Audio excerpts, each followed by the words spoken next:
She texted, "Just a heads up." I told everyone we're taking a break.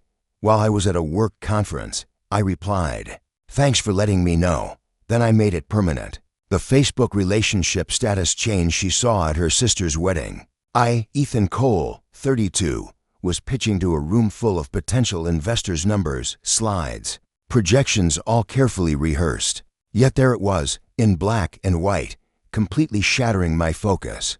I couldn't check it immediately. My hands trembled slightly as I clicked through the slides, smiling, nodding, pretending everything was normal. The conference room was filled with the faint hum of air conditioning and the polite coughs of executives leaning forward, anticipating my next point. And there it was again, that buzz on my wrist. Thursday, to 17 p.m. a message from her. "Hey, just a heads up. Told my family and friends we're taking a break. Didn't want you blindsided if people ask. Lol, we can talk about it when you're back Sunday." I read it 3 times, each time feeling the weight of her words sink deeper. She hadn't suggested a break. She hadn't asked me. She'd simply declared it to the world while I was standing 900 meters away, juggling charts and quarterly forecasts that could determine my bonus for the year. My stomach churned. Not "I think we should take a break." Not "can we discuss a break." No, past tense. Done. Announced, unilateral, while I was trying to secure my next big client. By the time my break came at 3:30 p.m., I sat alone at the hotel bar, a whiskey in hand, and then another. 2 years, 2 full years of building a life together. She had gradually moved in groceries, utilities, her side of the closet spilling into mine. The lease, only in my name. The more I thought about it, the more the unfairness settled around me like fog. She was always too busy, always texting friends, snapping at me for trivial mistakes, yet somehow managing to manipulate the narrative when it mattered most. I opened my laptop. Facebook. Relationship status, single. No post, no dramatics, just a quiet update. Let the algorithm do its work. And then the research began. Tenant rights. Guest rights. If she wasn't on the lease, not paying rent directly, not in any formal agreement, she was a guest. I could legally ask her to leave. Friday morning, I called my landlord. "Quick question," I said. "She's been staying here, but she's not on the lease. If we break up, what's the procedure? No rent, no paperwork. She's a guest.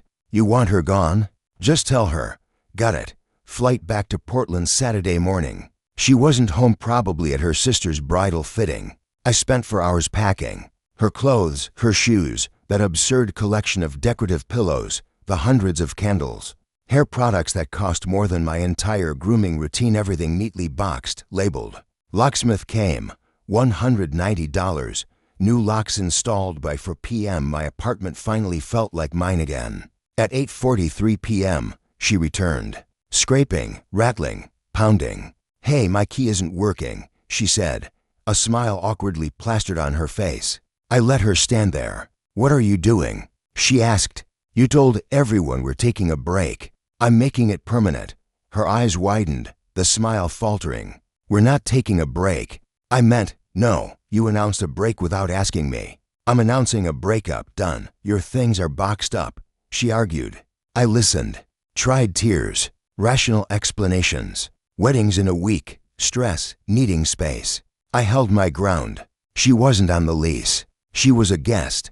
I had legal backing, and she knew it. Speechless for a moment, she realized the power of unilateral decisions. Her world, carefully spun, collided with reality. Outside, voices. Her sister, her mother, her best friend. 15 minutes of loaded tension, accusations, emotional manipulation. Boxes moved, arguments flared. But the rules were clear. My apartment, my boundaries, my terms. Every plea she made was countered with calm certainty. I wasn't reacting out of anger, I was reclaiming control of my life. By the time the car drove away, 3 trips loaded with her belongings, I finally sat on my couch. The first Saturday night in months I could actually sit without moving 17 pillows, without stepping around her accumulation of stuff, without pretending everything was okay. And I realized something. For 2 years I had compromised, negotiated, excused behavior, and waited for fairness. But fairness had a schedule. It didn't wait for anyone's narrative but mine. The night was quiet. Portland skyline outside my window. Whiskey finished. Phone on silent. A sense of clarity settled in. Drama was temporary. Decisions, once made, were permanent. And sometimes, the cleanest revenge isn't vindictive. It's just saying, I choose me. Sunday morning. My phone buzzed like a persistent alarm. 38 messages. Her mother. Her sister. Her best friend. Mixed tones, outrage, panic, pleading. You need to talk to her. This is insane. You're destroying her life. The sheer volume made me pause. I didn't respond. Not a single word. I knew the narrative they had built. Ethan Cole, heartless, cruel, kicking out a stressed bride to Bay's sister. They didn't know, couldn't know, that I had all the texts, all the proof, the timeline, everything. Around noon, someone knocked. Her mother. Peeking through the peephole, I saw the ex herself, flanked by an army of witnesses, sister, best friend, a silent but judging entourage. Open this door, her mom demanded. You can't just lock her out. I didn't budge. I live here, I said, calm but firm. She's a guest. She has no legal right to stay. The stare that followed was priceless, a mixture of disbelief and sheer panic. They were not prepared for facts. Her eyes darted between me and the boxes stacked neatly in the living room. You can't just, she started, faltering. Actually, yes, I can. And I did. I leaned against the doorframe, arms crossed, feeling a rare sense of satisfaction. Not revenge for revenge's sake, but justice. She had made a unilateral decision, and now the consequence was hers to face. Minutes turned into tense moments. Her best friend stepped forward, voice sharp. This is completely uncalled for. She made a mistake, and you're punishing her. She announced to everyone we were taking a break without consulting me. I replied evenly. I corrected the narrative. That's all. You can move her things, but I'm not negotiating emotions or facts. The discussion escalated. Tears, shouts, threats. You're being abusive. I'll call the police. You can't do this to her. I listened, letting them vent, letting the tension stretch, knowing my legal footing was solid. Guest status. Lease in my name. Utilities in my name. Everything documented.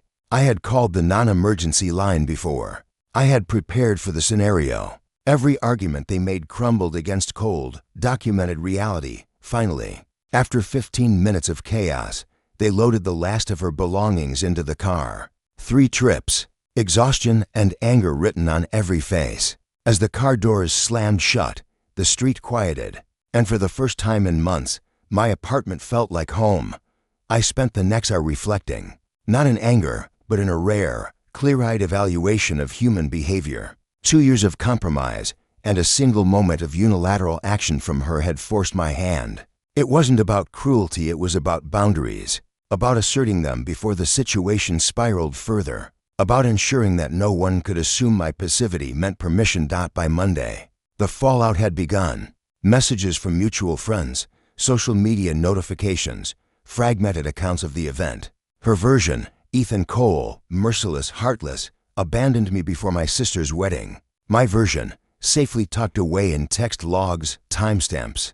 Ring doorbell footage. She announced a break to the world without consulting me. I made it permanent, factually indisputable. And then Derek entered the story. Someone I didn't know, a past connection to her. Hey man, I dated your ex a few years ago. Need to talk. Accepted. Derek's account was shocking. She had spent the wedding reception cornering him, telling him she never got over me, trying to create chaos, trying to test waters, all while claiming to the world we were working through our issues. I listened quietly, confirmed timestamps, social media posts, and her incessant attempts to manipulate narratives. It became clear her motives weren't merely emotional, they were strategic, manipulative. Appear single to gauge interest, test exes, ensure she had options, and when those options failed, attempt to reclaim control over me through presence, persistence, emotional coercion. Her efforts didn't surprise me. The audacity did. The persistence did. Tuesday, she showed up again. Ring doorbell captured the entire exchange. 30 minutes, an hour. She waited, posting Instagram stories, hoping someone would pressure me. Her sister arrived. The entourage grew. Her tactics were transparent, desperate. My patience, carefully measured, remained intact. I didn't open the door.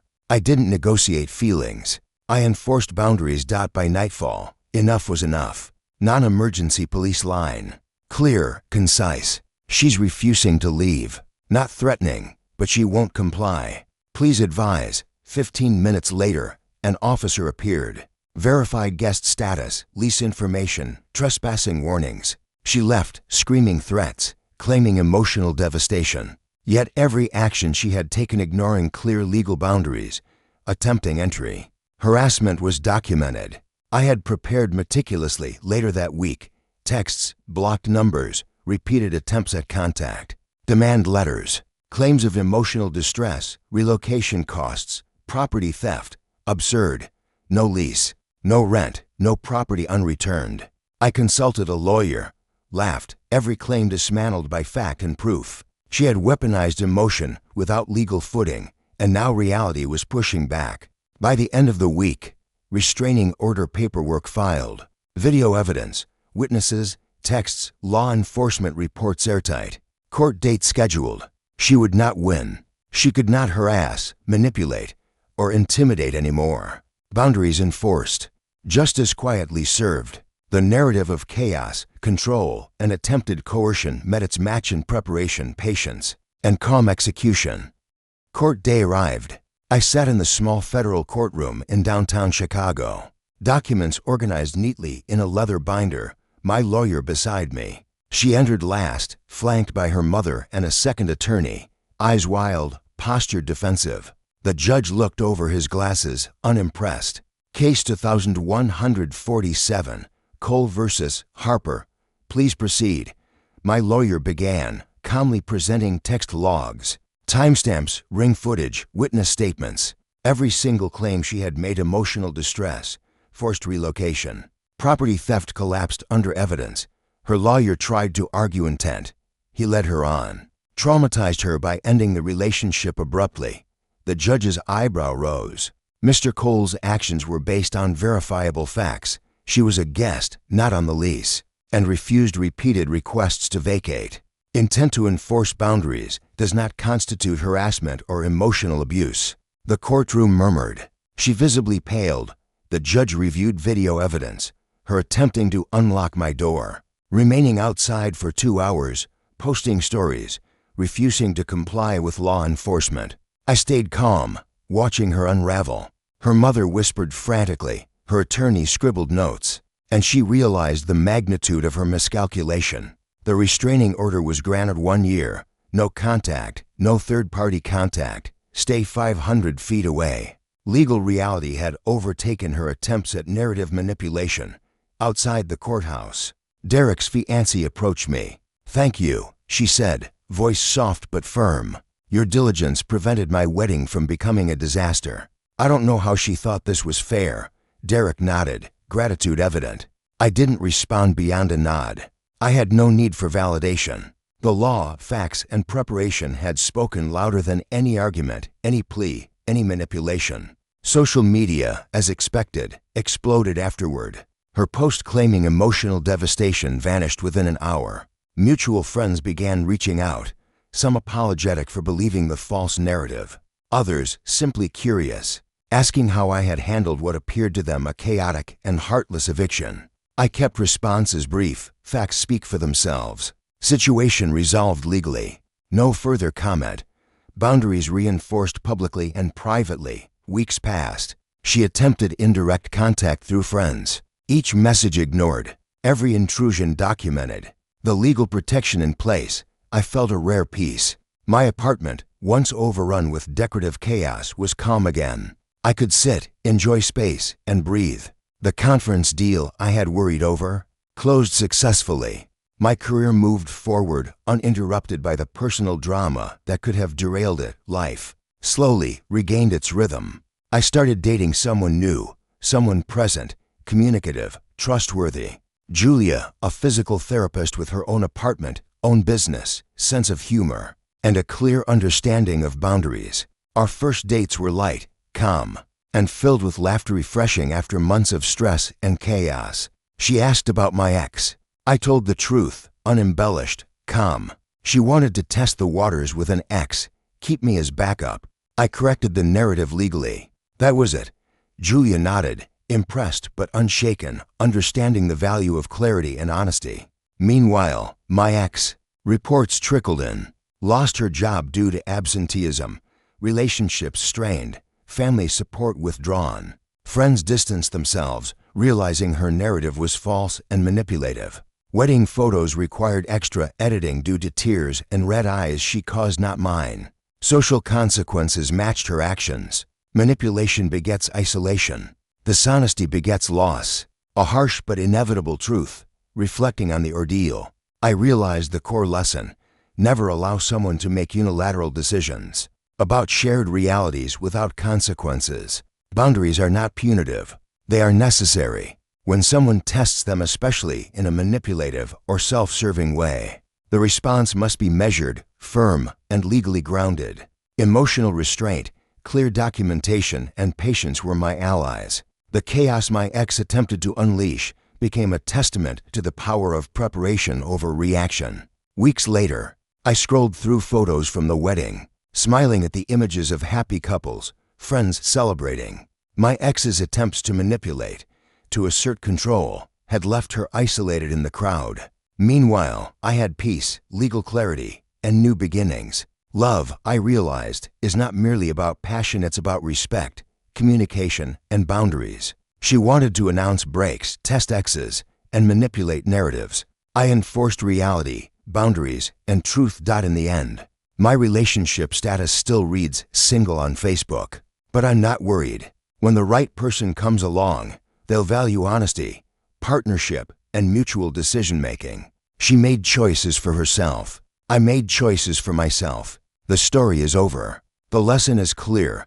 When someone acts without consent in shared matters, assert your truth legally, calmly, and firmly. Chaos may come, but preparation and resolve always prevail.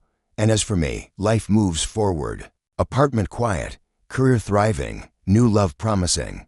The drama is behind me. The lesson permanently etched. When someone manipulates or tests boundaries, the correct response is not anger, it's clarity, legal footing, and self-respect. That's how you turn chaos into order. That's how you survive and even thrive when someone refuses to play by the rules.